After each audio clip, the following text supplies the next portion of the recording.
Hello friends, स्वागत है आप सभी का मेरे इस YouTube channel views Verma official में। फ्रेंड्स, आने वाले कुछ वीडियोस में हम लोग थ्योरेटिकल डिस्ट्रीब्यूशंस को कवर कर रहे होंगे, लेकिन आज के इस वीडियो में ये है वीडियो पार्ट 1।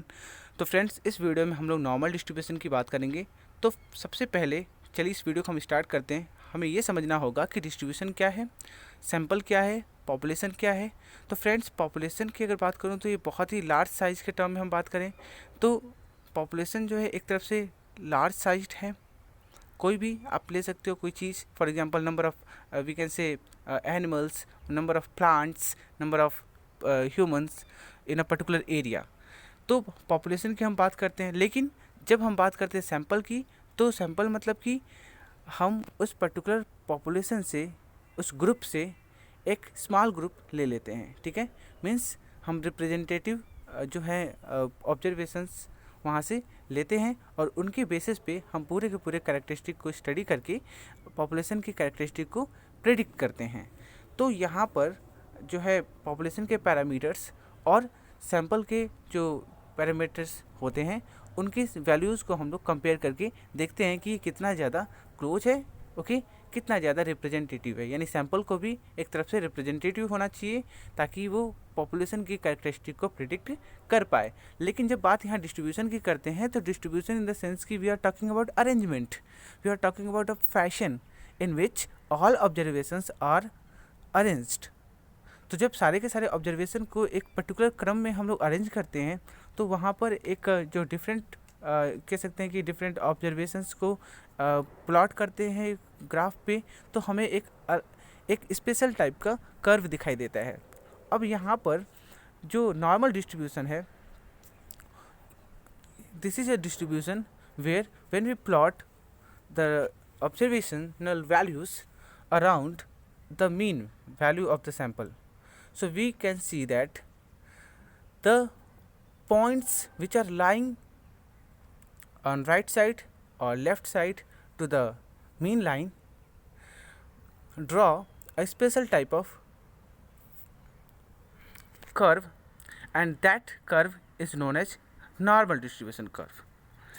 मैं आपको दिखाना चाहूँगा ये जो कर्व आपकी बन रही है इसी को हम बोलते हैं नॉर्मल कर्व। एंड ये जो नॉर्मल डिस्ट्रीब्यूशन था एक तरफ से, इसके लिए आपको एक और भी कॉन्सेप्ट समझना होगा, प्रोबेबिलिटी डिस्ट्रीब्यूशन। ओके, तो हम लोग बात करेंगे इसकी अगले वीडियो में, लेकिन हम बस ये समझ लेते हैं आज के इस वीडियो में कि नॉर्मल डिस्ट्रीब्यूशन जो है ये क्या है और इसको कब डिस्कवर किया गया। तो normal distribution was first discovered in 1733 by English mathematician day moire, and he obtained this continuous distribution as a limiting case of binomial distribution. Next video में मैं आप लोगों को बाइनोमियल डिस्ट्रीब्यूशन भी बताऊंगा कि वो क्या है। तो उसका एक लिमिटिंग केस है आपका नॉर्मल डिस्ट्रीब्यूशन, और नॉर्मल डिस्ट्रीब्यूशन को हम लोग गॉसियन डिस्ट्रीब्यूशन या कार्ल फ्रेडरिक गॉस जो थे उनके नेम के बेसिस पे इस नेम से भी हम जानते हैं। ओके, जिन्होंने इस नॉर्मल कर्व का यूज करके जो accidental errors of measurements which are involved in calculation of we can say orbits of heavenly body, so उसको भी एक्सप्लेन करी थी। तो इसलिए हम नॉर्मल डिस्ट्रीब्यूशन को गॉसियन डिस्ट्रीब्यूशन भी कहते हैं, इस नाम से भी जानते हैं।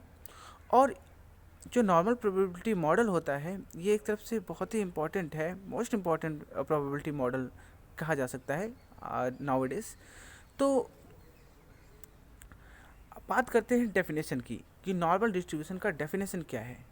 सो नॉर्मल डिस्ट्रीब्यूशन जो है वो एक कंटिन्यूस प्रोबेबिलिटी डिस्ट्रीब्यूशन होता है जो कि बेल शेप्ड होता है। बेल शेप्ड मतलब कि इस तरह से देखिए, घंटी के आकार का है ना।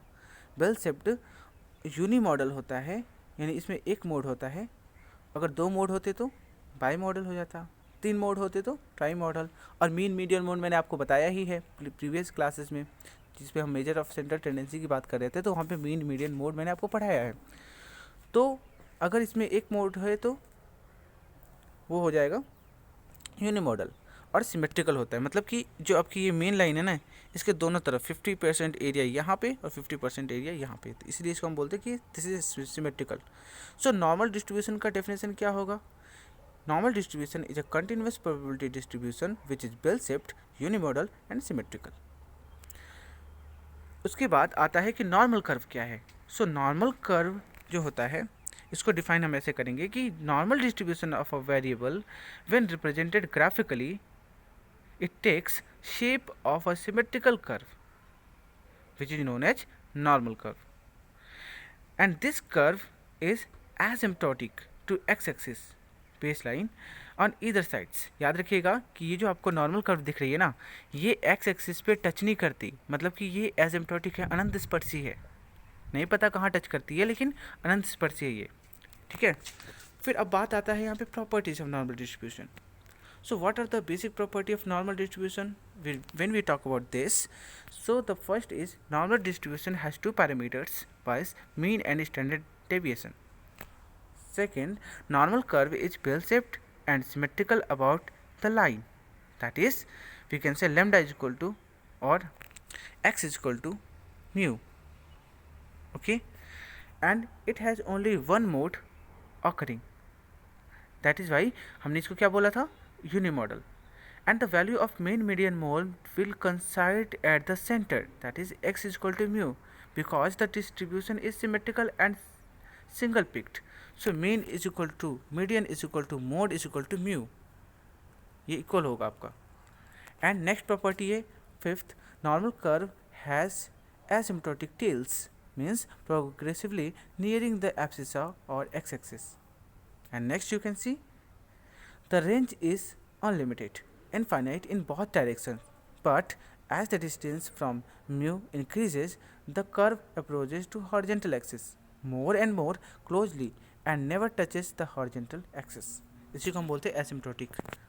And it has 2 points of inflection. The point where changes in curvature occurs at a distance sigma on either side of mean. The point of inflection of the normal curve at x is equal to mu plus minus sigma. The curve changes the concave to convex and vice versa. Next property है the quartile. The first quartile and the third quartile are equidistant from mean, you can see mu. So q3 minus mu is equal to mu minus q1.